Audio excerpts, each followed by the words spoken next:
Pada saat dia sudah merubah sesuatu hal dari yang mungkin habitnya kurang baik, bukan jelek loh ya, kurang baik, tetapi kita arahkan untuk menjadi lebih baik, maka tentunya akan ada hasil yang akan dia rasakan. Untuk siapa?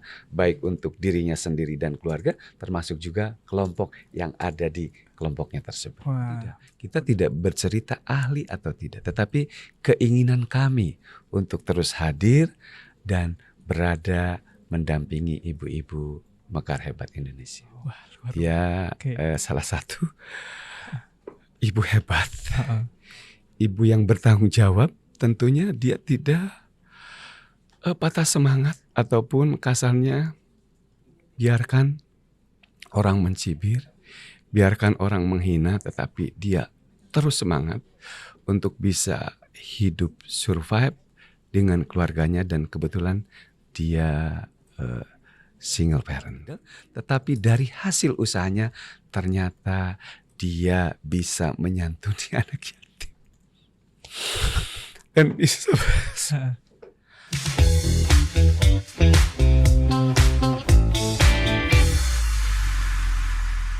Halo semuanya, balik lagi di Ruang Cerita Podcast di episode 10. Dan teman-teman semuanya, kali ini kita akan bahas suatu hal yang berbeda, jauh berbeda dari yang sebelumnya. Kalau sebelumnya sudah ketemu sama idol gitu ya, ataupun teman-teman ketemu sama orang yang ngomongin psikologi banget, dan hari ini kita akan ngomong tentang dunia bisnis yang jauh berbeda dari bayangan teman-teman semuanya. Dan di depan saya sudah ada Kang Yuyun Wahyudin. Baik. Halo Kang, apa kabar? Alhamdulillah kabar baik, Mas Rizky. Terima kasih juga hari ini diundang untuk hadir di podcastnya. Saya juga terhormat banget kalau udah mau datang ke sini gitu kan. Karena kalau teman-teman Kang Yuyun Wahyudin ini sering dipanggil Kang Yuyun gitu. Betul, kayaknya lebih enak Kang Yuyun saja. Kang Yuyun aja gitu. Tadi sempat ngobrol kalau Kang Yuyun ini blasteran ya. Betul. Iya. Tapi bukan Indo-Jerman. Iya. Apa tapi itu, Jawa Sunda. Jasun ya. Jasun ya, Jawa Sunda. Yang Jawa? Jawa ibu Ibu dan bapak adalah orang Sunda asli. Orang Sunda. Betul. Wah, ini merupakan akulturasi budaya gitu kan. Setuju, benar sekali. Jadi tidak ada kata pamali. Iya, karena sih mau curhat nih ya. Iya benar. Karena pengalaman sebelumnya katanya orang Sunda itu sama siapa orang Sunda? Jangan sama orang Sunda, nggak boleh gitu. Ternyata orang Sunda itu sabar loh Mas. Iya, ternyata Kang Yuyun lah pembuktian bahwa Sunda dan Jawa bersatu menjadi orang yang bisa berkontribusi buat negeri. Wah. Setuju. Iya, jadi ini bekal buat nenek saya. Lihat Kang Yuyun. Oke, Kang Yuyun, kan kita hari ini akan ngebahas tentang satu hal yang sangat berbeda banget gitu. Pertama kali dapat tema ini pun saya sempat searching juga gitu. Nah, sedikit menginformasikan ya teman-teman ya, Kang Yuyun ini kerja di perusahaan BUMN. Namanya PNM. Betul. Permodalan Nasional Madani. Nah, kalau dari bahasanya kan kayak permodalan gitu. Kalau saya boleh tahu, berarti perusahaan ini bergerak buat minjemin modal gitu, Kang. Kalau cerita tentang PNM, tentunya keunikan yang sangat berbeda dengan lembaga pembiayaan lain. Karena PNM hadir adalah untuk memberikan pemberdayaannya yang didahulukan, baru di pembiayaannya. Kenapa konsepnya seperti itu? Karena target market kami atau PNM adalah ibu-ibu prasejahtera yang tentunya tidak seperti nasabah bank lain yang bankable dan memiliki persyaratan termasuk juga pengetahuan dan kemampuan bisnis yang sudah dimilikinya. Seperti itu. Kalau tadi aku ini ya Kang merespon itu jawaban Kang Yuyun, berarti ini nasabahnya ibu-ibu. Betul sekali. Berarti segmennya ibu-ibu Kang? Yes, walaupun ada mungkin di segmen pembiayaan lainnya yaitu ULAM. Unit layanan modal mikro yang tentunya nasabahnya berbeda. Tetapi mungkin saat ini kita fokus di pemberdayaan khususnya ibu-ibu, Mas Rizky. Ini makin menarik nih kan. Maksudnya gini, ibu-ibu, kenapa nggak bapaknya yang kerja gitu? Kenapa harus ibu gitu? Nanti kita bisa bahas kenapa ibu-ibu, tentunya potensi marketnya luar biasa sekali. Dan saat ini PNM sudah membiayai hampir di 15,8 juta ibu-ibu prasejahtera di seluruh Indonesia. Wow, artinya ada 15 juta ibu-ibu yang sudah mendapatkan saluran modal dari PNM. Betul, akses permodalan, tetapi kembali lagi PNM bukan hanya memberikan permodalan, tetapi pemberdayaan. Nah, ini yang paling menarik buat saya, Kang. Ini jadi pembeda kan? Setuju, buat betul. lembaga keuangan yang lainnya. Setuju sekali. Maksudnya pemberdayaan itu apa sih, Kang? Gitu. Oke, tentunya kalau cerita pemberdayaan, bahwa nasabah PNM, khususnya ibu-ibu prasejahtera itu kan secara pengetahuan, keilmuan dia tidak memiliki secara baik, sehingga hadir di sana PNM selain memberikan permodalan, kita memberikan pendampingan pelatihan. Banyak hal yang tentunya diberikan kepada para nasabah untuk mendampingi contoh sederhana bagaimana mengelola keuangan sederhana. Bagaimana mungkin hari ini kita nggak usah cerita neraca atau laba rugi, tetapi bagaimana uang masuk dan uang keluar. Sehingga dia bisa tahu pada saat mendapatkan pembiayaan dari PNM sebesar misalnya 3 juta, maka harus diapakan uang tersebut. Wah, ini saya makin kacau nih. Karena kalau mungkin ibu-ibu itu di kota besar, itu kan menjadi hal yang lumrah ya. Setuju. Betul. Akses internet udah gampang, informasi udah enak gitu. Tapi kalau ibu-ibu di kampung saya, itu biasanya kalau suaminya udah kerja, anak udah sekolah, udah masak buat makan siang, udah santai banget hidupnya. Jadi habis itu ngerumpi sama tetangga nyari kutu ya. Bener banget, Kang. Kok tahu? Itu adalah salah satu contoh real di masyarakat. Apabila tidak memiliki aktivitas, dia bingung. Ketok kanan kiri, tetangganya habis itu nyari kutu, ngerumpi. Mungkin bisa jadi ngomongin tetangga lain ya. Berarti gimana tuh? Gimana caranya kemudian ibu-ibu yang sehari-harinya tidak berjibaku dengan keuangan, dengan bekerja, menjadi segmen pembiayaan gitu. Bahkan fokusnya ke pemberdayaan lagi gitu. Karena ternyata dengan ibu-ibu prasejahtera itu menjadi potensial market yang bisa digarap oleh PNM sebagai lembaga pembiayaan dan pemberdayaan, atau mungkin kita dahulukannya adalah lembaga pemberdayaan dan pembiayaan untuk kita berikan akses permodalannya melalui pembiayaan PNM Mekar. Namanya Mekar. Yes. Kayak bunga ya, Kang ya? Yes. Karena beliau bunga-bunga di keluarganya. Betul. Jadi Mekar itu mungkin salah satu istilah atau kepanjangan dari membina ekonomi keluarga sejahtera. Berarti dari bahasanya pun itu saya jadi mikir, tolong ya Kang ya, dibenerin, membina ekonomi keluarga sejahtera. Jadi ibu-ibu yang dimaksud ini adalah ibu-ibu yang secara ekonominya masih di bawah kata sejahtera. Betul. Kita dorong, kita berikan permodalannya, tetapi tidak seperti lembaga pembiayaan lain mungkin setelah dikasih modal dibiarkan begitu saja, tetapi kalau PNM terus dampingi, terus diberikan pelatihan, termasuk juga hal-hal lain yang berkaitan dengan aktivitas bisnis ataupun usaha yang dijalankan. Ini menarik banget nih, Kang. Makin kesini kok makin ke-trigger nih untuk bertanya. Pemberdayaan dan pelatihan. Betul. Apa sih, Kang, yang dikerjakan untuk ibu-ibu yang mungkin pekerjaan sehari-harinya itu tidak terbiasa dengan harus belajar gitu, bahkan mungkin di beberapa daerah yang pedalaman gitu, terisolir dikit gitu ya, mohon maaf, itu juga mungkin terbiasa dengan lulus sekolah langsung menikah gitu. Berarti kan itu gimana pendidikan dan pelatihannya atau pengembangannya? Mungkin Mas Rizky bisa sedikit saya sampaikan bahwa program pemberdayaan khususnya di pembiayaan Mekar itu adalah berkelompok, sehingga di sana ada kelompok ibu-ibu yang sudah kita biayai, kita berikan pembiayaannya, tetapi di sana ada komitmen, misalnya komitmen untuk tetap hadir di setiap PKM mingguan. Tetap hadir. Yang kedua, membayar angsuran tepat waktu.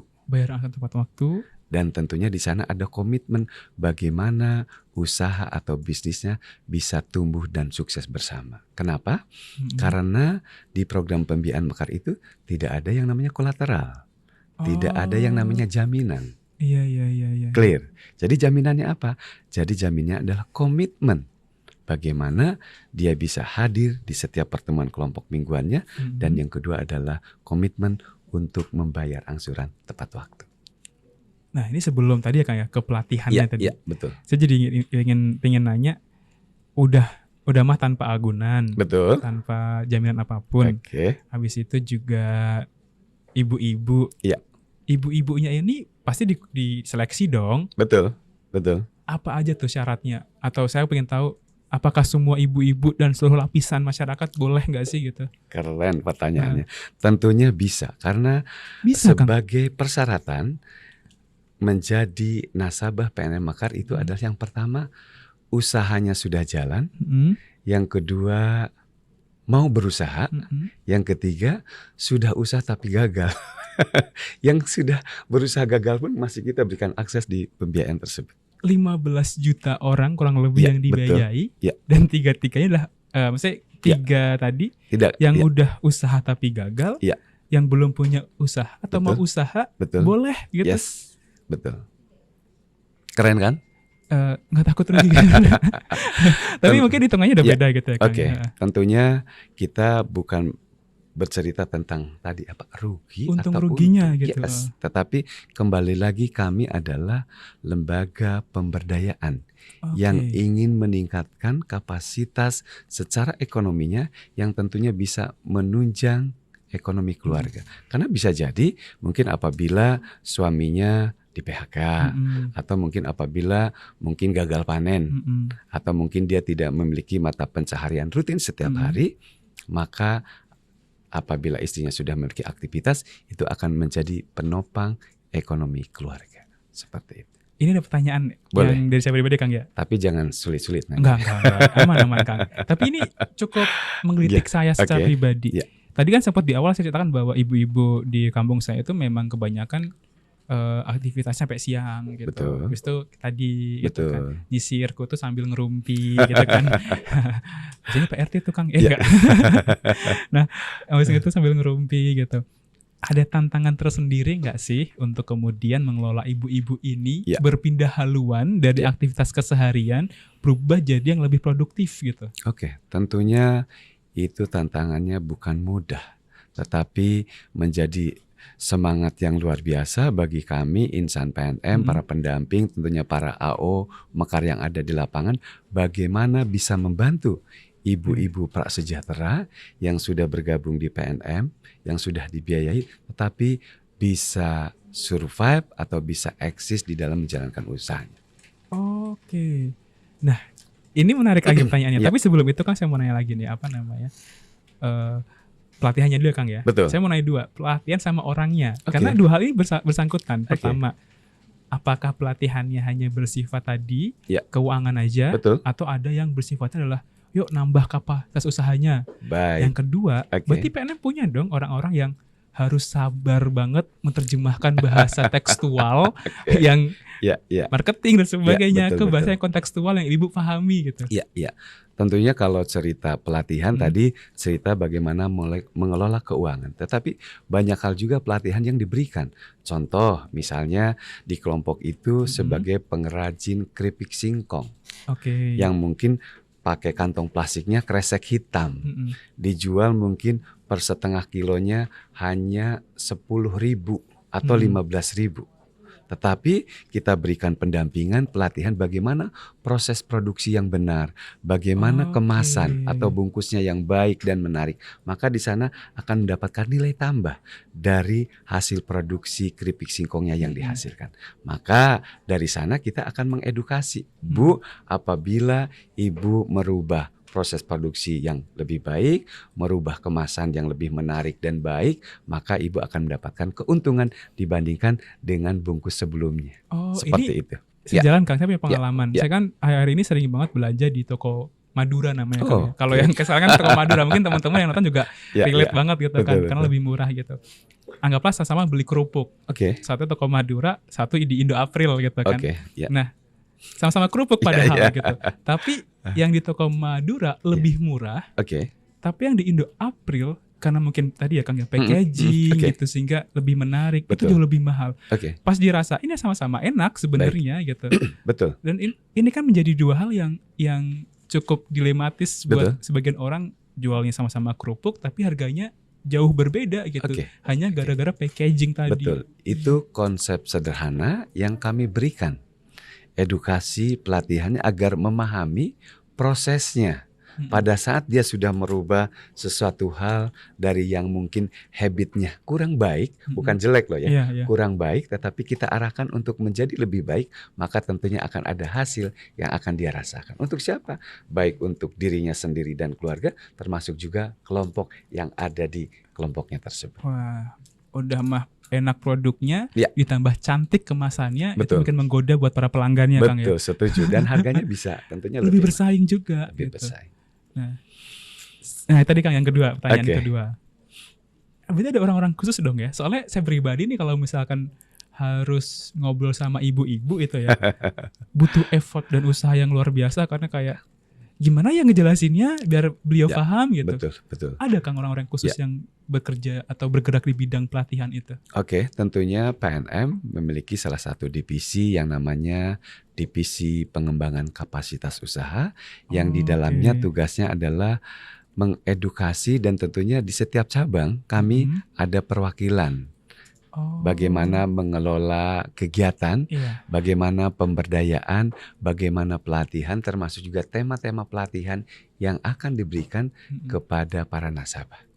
Sehingga tentunya tadi ahli atau tidak, kita tidak bercerita ahli atau tidak, tetapi keinginan kami untuk terus hadir dan berada mendampingi ibu-ibu Mekar Hebat Indonesia. Wah, luar biasa ya. Kayak ini orang-orang ini harus dikasih apresiasi ya, karena harus sabar banget gitu. Betul. Nggak gampang kan merubah kata-kata tekstual tadi jadi konseptual yang bisa dipahami sama ibu-ibu gitu. Dan dipahami dan tentunya bisa diaktualisasikan ataupun dipraktekkan dan ujung-ujungnya apa? Nilai ekonomisnya akan berubah. Yang tadi jualan kerupuk mungkin sebungkusnya 5.000 tetapi dengan perbaikan dia bisa sampai 10.000 atau bahkan lebih. Sehingga di sana dengan kuantiti yang sama tetapi packaging dirubah sedikit dia akan mendapatkan margin ataupun keuntungan yang lebih gede. Balik lagi Kang ke pertanyaan di awal terkait pelatihannya gitu. Jadi nggak cuma tentang keuangan, tapi juga pengemasan dan packaging. Betul. Apakah juga termasuk dalam media promosi dan penjualan? Soalnya kan kalau misalkan di kampung saya, berkaca kampung saya, banyak ibu-ibu buka warung makan gitu. Tapi ya pelanggannya ya sekitar rumah aja gitu. Karena mereka nggak punya media promosi yang tepat. Gitu. Kalau dibandingkan Jakarta yang sekarang semua warung udah bisa pakai kris, dari mulai kris yang barcode, kris John, kris apapun ada semua di situ. Ada juga yang udah bisa pakai ojek online gitu, tinggal klik pesan nyampe gitu. Tentunya itu adalah sasaran ataupun target kami bisa mengedukasi bagaimana para nasabah khususnya ibu-ibu Mekar Hebat Indonesia atau ibu-ibu hebat Indonesia yang biasanya jualan offline di rumahnya atau di kiosnya, maka kita akan berikan edukasi bagaimana mampu berjualan secara online sehingga handphone ataupun smartphone yang dimilikannya bukan hanya untuk nonton drakor saja ya Mas bener, atau mungkin infotainment saja, tetapi itu bisa digunakan menjadi fasilitas sebagai penunjang bisnis walaupun mungkin bisnisnya tidak sebesar pengusaha-pengusaha hebat di luar sana. Artinya kelasnya memang belum besar, tapi minimal dari usaha itu mereka bisa mencukupi kebutuhan sehari-hari mereka. Setuju, betul. Karena poinnya adalah bagaimana ibu-ibu hebat Indonesia, ibu-ibu prasejahtera mandiri dan tidak tergantung kepada suaminya saja. Wah, seperti itu Mas Riz. Ini menjadi daya tarik tersendiri ya Kang ya. Ketika menjalankan kemandirian ibu-ibu gitu, itu kan menjadi hal yang sangat-sangat baru gitu kan, karena ibu-ibu biasanya punya slogan itu, kalau nenek saya sering cerita itu ya di dapur, di sumur, di kasur gitu. Ya, ingat. Jadi 3 sumur, dapur, kasur. SKD, bukan SKSD ya? Bukan, kalau SKD itu saya biasanya kalau ketemu orang gitu kan, cantik nih gitu, kayak so, gitu. Kenal sedekat itu. Betul, ya? Gitu. Padahal belum kenal ya. Belum, usaha Kang. Gitu. Dari di dapur, di sumur, di kasur berpindah menjadi bekerja dan berkarya. Gitu. Setuju, betul sekali. Jadi merubah habit, merubah kebiasaan yang tadi mungkin di awal Mas Rizky sampaikan, tetapi kita pelan-pelan merubah. Karena merubah sesuatu yang sudah menjadi adat kebiasaan tentunya sulit. Tetapi akan kita dampingi terus, kita arahkan terus, insya Allah hasilnya akan dirasakan manfaatnya. Termasuk juga mungkin nilai tambah ekonomisnya, pengetahuannya, termasuk juga pemahaman tentang digitalisasi. Walaupun hanya mungkin pakai WA saja. Atau mungkin pakai SMS saja, tidak ada isu. Yang penting dia sudah mulai mampu dan mau bagaimana menjual produknya, bukan hanya berada di tempatnya offline, saja, offline atau di kios dan rumah, tetapi sudah mau dan mampu menawarkan ke orang yang lebih jauh. Oke, ini saya ngerasanya berat banget ya tantangannya Kang ya gitu, karena mungkin kalau ibu-ibu di kota-kota besar menjadi hal yang lumrah untuk teknologi gitu kan ya. Tapi berbeda dengan ceritanya kalau misalkan itu ibu-ibunya ada di daerah yang sedikit terisolir gitu kan. Jangankan internet, kadang sinyalnya aja belum nyampe sana gitu. Ya. Biasanya naik pohon dulu, ya. Pada saat dulu ya COVID, jadi anak-anak yang ada di daerah pada saat mengerjakan tugas dia harus naik ke pohon dulu, baru mendapatkan sinyal dan dia baru bisa ngerjain tugasnya. Iya, saya juga ngalamin gitu kan. Harus dulu ngalamin juga dikerek, kalau udah bunyi ting baru turun lagi gitu. Nah, berarti kan tadi bilangnya se-Indonesia 15 juta gitu. 0,8. Jangkauannya sangat luas sekali. Sangat luas sekali. Gitu. Dan komitmen dari tim PKU-nya PNM adalah bagaimana mereka punya akses yang sama, betul? Betul. Akses yang sama. Kang, aku mau nanya, tadi kan bilangnya penambahan kapasitas, pengembangan. Ya. Kalau tadi udah cerita tantangannya, ada nggak Kang cerita yang kemudian ini loh contoh berhasilnya gitu. Ini loh orang yang kemudian tidak menyerah walaupun dia tadi sedikit terisolir atau hal-hal lainnya yang bikin dia tetap tough di jalannya gitu, di tracknya. Baik, Mas Rizky tanya seperti itu, saya langsung merinding, mungkin bisa lihat muka saya dan saya juga langsung berkaca-kaca. Saya teringat salah satu nasabah difabel kami yang berada di Cirebon. Maaf Kang, difabel. Dalam artian dia stroke untuk tangan kanannya. Dan dia stroke-nya bukan bawaan dari awal, tetapi setelah dewasa dan tentunya sudah berusia, dia stroke atas nama Ibu Yani. Wow. Dia salah satu ibu hebat. Ibu yang bertanggung jawab, tentunya dia tidak patah semangat ataupun kasarnya biarkan orang mencibir, biarkan orang menghina, tetapi dia terus semangat untuk bisa hidup survive dengan keluarganya dan kebetulan dia single parent. Dia membuat olahan yang tentunya Mas Rizky juga pernah makan, namanya rengginang. Mungkin bahan-bahannya tahu, bahan-bahannya dari ketan dan seterusnya diproses, dikeringkan dan digoreng dan itu menjadi kudapan, salah satu kudapan lokal yang dimiliki oleh Cirebon ataupun Kuningan dan sekitarnya. Kenapa saya bercerita sampai meneteskan air mata? Karena saya tahu banget beliau adalah orang yang tentunya secara ekonomi bukan di orang yang mapan gitu. Betul, bukan di orang yang mapan, tetapi dia berusaha untuk lepas bagaimana dia bisa meningkatkan ekonomi keluarganya, khususnya untuk anak-anaknya. Dan namanya juga keren banget, Mas. Ternyata nama rengginang tersebut relate banget dengan apa yang dia lakukan dengan tangan kidalnya. Maka namanya adalah rengginang kidal. Silakan di searching karena beliau banyak yang mengunjungi para pejabat termasuk juga artis-artis yang mengendorse produknya Ibu Yani yaitu rengginang kidal. Saya nggak terus ngomong apa sebenarnya Kang. Bu Yani ya Kang ya? Ibu Yani itu semoga Ibu nonton gitu ya. Ibu luar biasa banget. Gak semua orang bisa berdamai sama keterbatasannya. Dan tetap mau berjuang fight dengan caranya sendiri. Dan mungkin ada kelebihannya lagi yang mungkin Mas Rizky tidak pernah bayangkan. Dengan keterbatasan tubuhnya, atau fisiknya. Dia berusaha tetap survive dengan hidupnya dengan menghasilkan salah satu produknya yaitu Rengginang Kidal, tetapi dari hasil usahanya ternyata dia bisa menyantuni anak yatim. Dan bisa melakukan sedekah di setiap Jumat berkah yang dia lakukan untuk anak-anak yatim yang ada di lingkungan tempat tinggalnya. Saya jadi nggak bisa ngomong apa-apa, Kang. Ini jadi di luar skrip ya teman-teman yang nonton gitu. Jadi kayak dalam sekali ternyata berawal dari pemberdayaan yang dilakukan oleh PNM. Betul. Bu Yani menemukan jalan untuk tetap bisa berjuang, bertahan, bahkan berkontribusi di lingkungannya, Kang. Betul. Dan dia bisa menjadi orang yang bermanfaat, bahkan sangat bermanfaat dan melebihi orang lain yang tentunya secara kemampuan, secara fisik dan lain-lainnya, ternyata beliau lebih manfaat dan bermanfaat.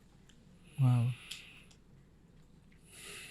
Mungkin itu salah satu contoh, dan ternyata banyak nasabah-nasabah, betul, ibu-ibu lainnya, betul, story yang sama gitu, dan memiliki manfaat bagi keluarganya, bagi dirinya, dan termasuk juga bagi lingkungan. Oke. Ini menjadi hal yang gimana ya, saya nggak juga bingung responnya gitu, tapi menjadi hal yang sangat-sangat perlu difahami bahwa pemberdayaan dan pemberian modal ini itu jadi bisa berdampak kalau kita juga serius dan komitmen gitu ya, Kang. Itu menjadi satu kesatuan yang tidak bisa dipisahkan antara pemberdayaan dan pembiayaan.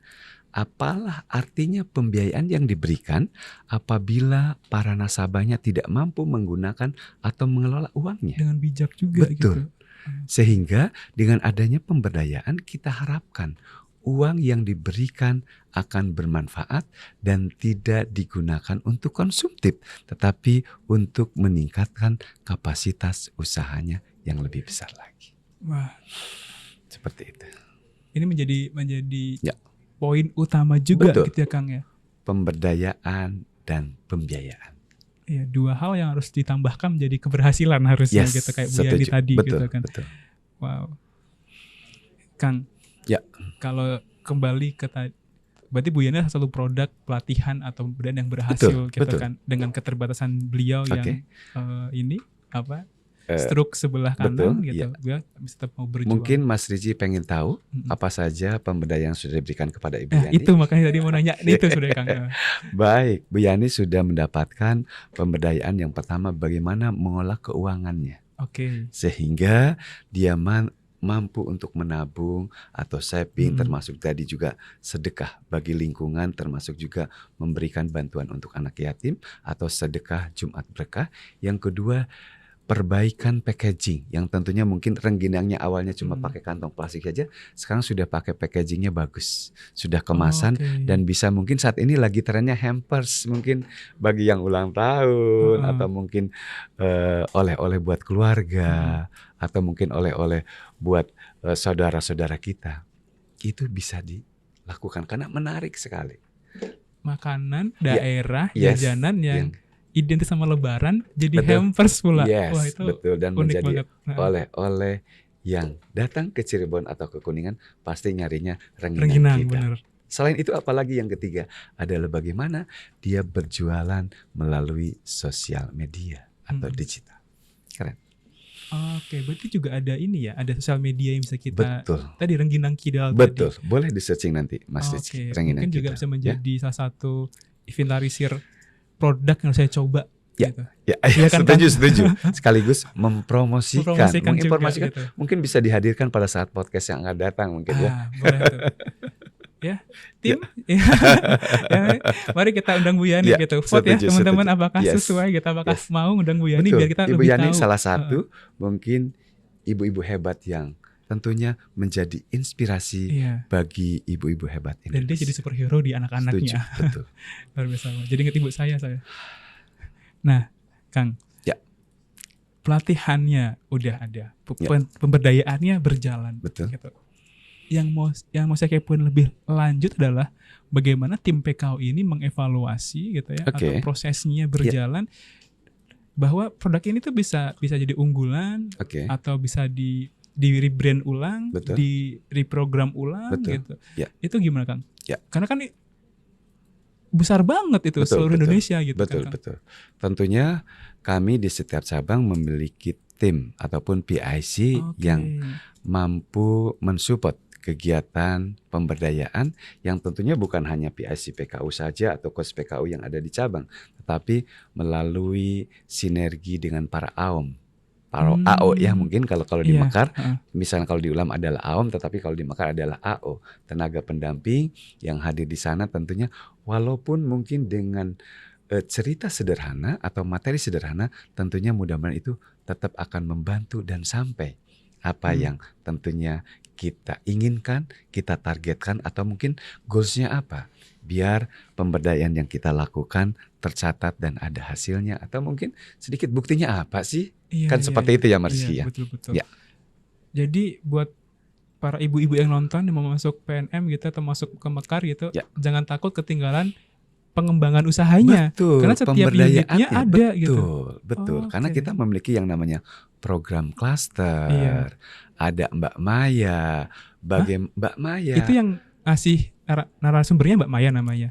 Itu programnya Mas. Programnya Mbak Maya. Apa itu? Pasti ada. Mbak Maya itu kasarnya memberikan pemberdayaan, mengedukasi dan memberdaya. Untuk siapa? Untuk ibu-ibu nasabah Mekar. Di sana edukasi bagaimana dia memiliki tabungan. Karena banyak ibu-ibu nasabah Mekar yang awalnya tidak memiliki tabungan loh Mas, rekening tabungan loh Mas. Kita edukasi minimal di sana adalah edukasi literasi tentang keuangannya. Inklusi keuangannya, dia bisa menggunakannya setelah punya rekening, bagaimana menggunakan ATM, bagaimana dia bertransaksi di perbankan dan seterusnya. Itu yang pertama. Yang kedua juga kita ada literasi tentang bagaimana mengelola keuangan sederhana yang tadi memisahkan uang usaha, uang keluarga, uang masuk, uang keluar, tanpa harus kita bercerita rugi laba atau mungkin cerita aset. Mungkin terlalu jauh lah, masih jauh lah. Tapi paling tidak memisahkan antara uang keluarga dengan uang usaha, termasuk juga pemasukan dan pengeluaran. Bahkan uniknya program pengembangannya juga dibikin familiar namanya, Mbak Maya gitu. Dan yang mungkin yang lain-lainnya Kang betul. Yang nggak bisa disebutkan. Kang, ini sedikit banyaknya mungkin jadi informasi yang harusnya teman-teman bisa serap bahwa ternyata isu-isu yang beredar di luar sana itu menjadi jawaban di sini bahwa ternyata PNM itu tidak semerta-merta minjemin terus ngelepasin gitu aja. Setuju. Gitu. Karena itu juga ada faktor kebijaksanaan si pengguna dalam mengelola keuangannya juga. Gitu. Contohnya Bu Yani tadi adalah contoh konkret bagaimana kemudian orang yang tepat dalam mengelola keuangannya ikut pengembangannya dan Bu Yani adalah salah satu contoh yang nyata dan real ada gitu ya Kang. Wah, ini keren banget. Kang, kalau saya boleh tanya secara personal buat Kang Yuyun. Selama berproses di PKU, ada nggak sih value yang Kang Yuyun dapetin gitu? Ini yang terakhir gitu ya, yang Kang Yuyun dapetin gitu, yang mungkin bisa di-sharing sama teman-teman di luar sana. Tentunya yang pertama bahwa kita menjadi bagian dari keluarga besar PNM, khususnya divisi PKU. Banyak nilai yang bisa jadi tidak diperoleh oleh teman-teman lain.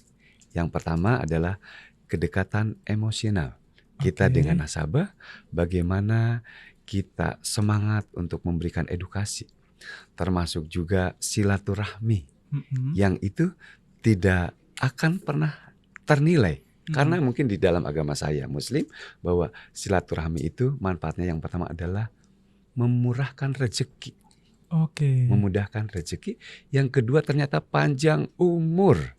Karena di dalam silaturahmi itu kita saling mendoakan semoga sehat, semoga mungkin usahanya bisa tambah berkah, lancar dan seterusnya. Dan semuanya itu adalah di dalam program pemberdayaan PKU. Dan tentunya ada nilai-nilai lain yang lebih dahsyat lagi. Seperti itu. Jadi pengembangannya nggak cuman disiplin. Tapi juga ini nggak cuma nasionalis, juga spiritualis gitu ya Kang.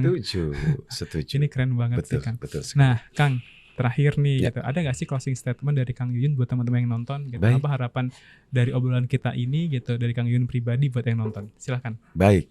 Terima kasih Mas Rizky, dan tentunya kami harapkan semua audiens yang mungkin menyimak ya dari tadi ya Mas Rizky. Yang pertama, PNM adalah lembaga pemberdayaan dan pembiayaan yang bisa diakses oleh seluruh pelaku UMKM, khususnya ibu-ibu hebat Indonesia. Yang kedua, tentunya kami bisa memberikan pelayanan di seluruh Indonesia dan tentunya bisa diakses oleh siapapun. Dan yang ketiga, tentunya apabila ingin sukses, pelaku UMKM yang pertama adalah adaptif dan kreatif. Adaptif tentunya harus menyesuaikan dengan kondisi dimanapun ibu-ibu, khususnya pelaku UMKM Indonesia, dan tentunya kreatif. Peluang apa yang bisa Bapak Ibu lakukan atau Ibu Hebat Indonesia untuk menjadi usahanya lebih meningkat untuk siapa? Untuk keluarga dan tentunya untuk masyarakat lainnya. Mungkin seperti itu. Luar biasa ya. Gitu. Ini Kang Yuyun ya. Cukup ini ya Kang ya, ceritanya. Ya. Terima kasih sudah menginspirasi kami. Siap. Gitu. Terima kasih sudah memberikan pencerahan buat orang-orang yang kemudian mungkin juga ada tuh sebagian yang termakan sama isu-isu yang beredar gitu terkait PNM gitu. Ya. Ternyata juga ada kok contoh yang kemudian nyata bahwa PNM gak cuma ngasih modal tapi ngasih juga pemberdayaan itu. Betul, gitu. betul. Kang, saya makasih banget Kang yang udah mau datang ke sini. Sama-sama Mas Rizky. Semoga ada kesempatan lain buat kita sharing lebih lanjut. Terima kasih gitu, juga kan. atas undangan dan kesempatannya. Semoga mungkin dialog sederhana yang dilaksanakan pada hari ini bermanfaat, dan tentunya saya juga mohon maaf apabila ada kata-kata hal-hal yang kurang berkenan. Iya, ini sederhana tapi bermakna banget kan buat kita semua gitu. Nah, buat teman-teman gitu, yuk jangan lupa gitu ikutin kita di Instagram, ada sama TikTok, ada _institute, ada YouTube juga Mikro Madani Institute, dan ada websitenya. Kalau teman-teman kepo sama produk-produk kita apa aja di mikromadaniinstitute.com. Ayo teman-teman semuanya, selangkah lebih baik karena harapan itu nyata, dan sampai jumpa di ruang cerita selanjutnya. Terima kasih.